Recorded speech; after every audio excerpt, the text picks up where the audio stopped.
Welcome back everyone. A lot of attention has been given to Jalen Hood-Schifino and Max Christie lately, and rightfully so too, but don't let that allow you to overlook everyone else on the Lakers Summer League team performing well. We've already talked about Colin Castleton, who really keeps on getting better by the way, but another one of their two-way contracts who's really been performing well happens to be Hodge, and he's really not being talked about enough in my opinion. Now, I know we're talking about Summer League here, but that does not mean we cannot evaluate good performance. And I'm not even talking about the numbers here either. I really don't care too much about that when it comes to Summer League. What I'm looking for is how comfortable a player looks on the court, their ability to provide value on both ends of the floor, their decision making, and then of course their ability to generate actual production, which really goes far beyond numbers alone. So in today's video, we're going to evaluate Hodge and Cole Swider, their remaining two-way contracts that we haven't talked about, with a big emphasis being put on the performance of Hodge lately. Real quick before we get into it though, I would like to invite you to join our NBA Discord. If you enjoy having NBA or Laker-related discussion, being updated on NBA news, or chatting with other NBA fans in real time, then I guarantee you would enjoy it. Or if you don't have Discord, you can also follow me on Twitter to hear my thoughts on everything NBA related. There will be a link for each of them in the video description down below. Without wasting any more time though, let's dive right into it, and we'll begin by reviewing Hodge, who I've really been impressed by lately. If you're not familiar with how they got him, they immediately signed him to a two-way contract after going undrafted, and it's already looking to be a great decision for them too. He might not be putting up a ton of points per game or anything like that, but Hodge is looking like a picture-perfect role player, and you absolutely need players like that on your team. Not everybody can be a star player. In fact, Hodge actually came out and said that he patterns his game after a former Lakers role player, with that player being Kentavious Caldwell-Pope, and I think we all know how valuable it can be to your team. I mean, the guy is now a two-time NBA champion. Caldwell-Pope was one of the most important role players for both the Lakers and Denver Nuggets championship teams. He may not be the most entertaining player to pattern your game after, but he's a very realistic one for a guy looking to fill a 3-and-D role, and that's exactly the kind of role that Hodge could fill for them. During his 5th and final year of college, Hodge shot over 40% from 3 and over 7 attempts per game, and then played great point of attack defense to go along with it, which I would definitely call his calling card too. I mean, the guy is a literal pest on defense, and he never gives up on a play either. Whether he is directly in front of you or running after you on the fast break, you need to take care of the ball around him. Because if you don't, he will make you pay for it. Hodge was 4th in steals per game at the D1 level last year, averaging nearly 3 of them per game. You won't find many players who can do both that and shoot the ball at a high level as well, but Hodge would definitely have to be one of them, and he has been showing that throughout Summer League too.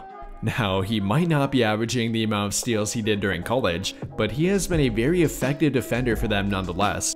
And again, I love the fact that he never gives up on a play. Whenever their team commits a turnover, you will always see him sprinting down the court to make a play on defense, and he's been able to save their team a number of points by doing it. Not only that though, but he is a very twitchy defender in the half-court setting. He of course knows when to jump a passing lane, but he is a very good help defender in general too. And unlike many other rookies, he actually appears to understand team defense. He knows how and when to rotate on defense, and you simply cannot undervalue that. He really does remind me of a Kentavious Caldwell-Pope player the more I think about it. Between his lightning-quick reflexes on defense and then his three-point shooting ability, it's really not that hard to see the resemblance. Caldwell-Pope might be a bit bigger, but there is no denying the fact that they are fairly similar, and that applies to their offensive game too. Neither of them are big-time shot creators, but they are not limited to standing in the corner. They are both very good off-ball movers, and especially in regard to making backdoor cuts. Do not underestimate them either. It can be very difficult to match up with a player like that. You can leave them open due to their shooting ability and then really quick shooting motion to go along with it, but you can't get too close to them or they'll cut behind you and get to the rim. And briefly touching on that quick shooting motion of his, that will allow him to get off plenty of shot attempts. Now we'll have to wait and see if he can maintain his shooting efficiency, but there is no doubt about his ability to become a catch and shoot guy. And don't undervalue that either. At the moment, the Lakers do not have very many players with quick shooting motions.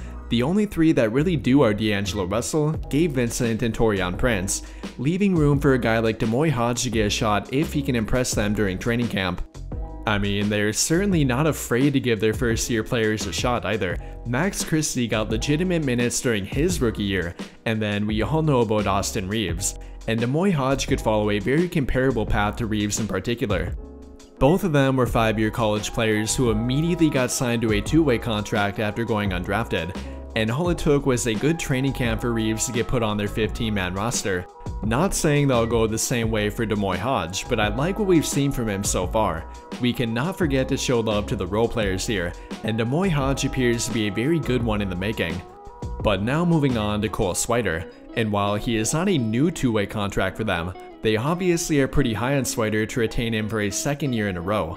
And although he definitely has not been as good compared to Hodge or Castleton, he's shown why they remain hopeful in him, with that continuing to be from his 3-point shooting ability. Up until this point, Swider has shot 41.2% through 4 Summer League games, and he's been able to get up over 7 3-point shots per game. I don't think there's any question about his shooting ability at this point. If there's one thing that Swider can provide, it would definitely have to be 3-point shooting, though I've been a bit disappointed in his all-around game. I was really hoping for him to take a leap forward in some other category, whether it be his defense, rebounding, or maybe adding a different element to his offensive game. He's unfortunately not been able to do it. He remains very limited on defense, and there's unfortunately nowhere to put him at times. He's not quick enough to defend the perimeter, nor is he physical enough to defend the paint. He can kinda be okay at times when matched up one-on-one with a bigger wing player, but I would definitely call him matchup dependent, and that's never a good thing for today's NBA where versatility remains supreme. And at this point, I'm not sure he can become a much better player on defense. He was athletic enough for the college level to get away with it, but the jump to the NBA has been very difficult for him, even when talking about Summer League too. Now, there will always be hope for him due to his 3-point shooting ability alone, but I'm less optimistic in him compared to a year ago. He looks a little bit more comfortable on offense, but there's really not much change outside of that. In order for Cole Swider to become an impact player for them, I believe he needs to add something else to his game, and fairly quickly at that. The only thing he provides right now is 3-point shooting, and not even a lot of movement shooting either. Don't get me wrong here, he has a lightning quick shooting motion, and that alone allows him to get off a number of shot attempts, but he's not very good at shooting before getting his feet set, and that's what can set apart a good 3-point shooter from a great one. Again, I've not completely given up hope for Cole Swider, but he's starting to look like a one-dimensional player for them, and there's really only so much you can do with a player like that.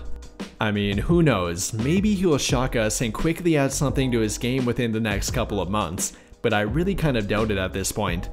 With all of that being said though, what do you guys think? What have been your primary takeaways from Hodge and Cole Swider? Comment your thoughts down below. That will do it for this video though. Big thank you to those of you who took the time to watch until the end of this video, and until the end of all of my videos in general.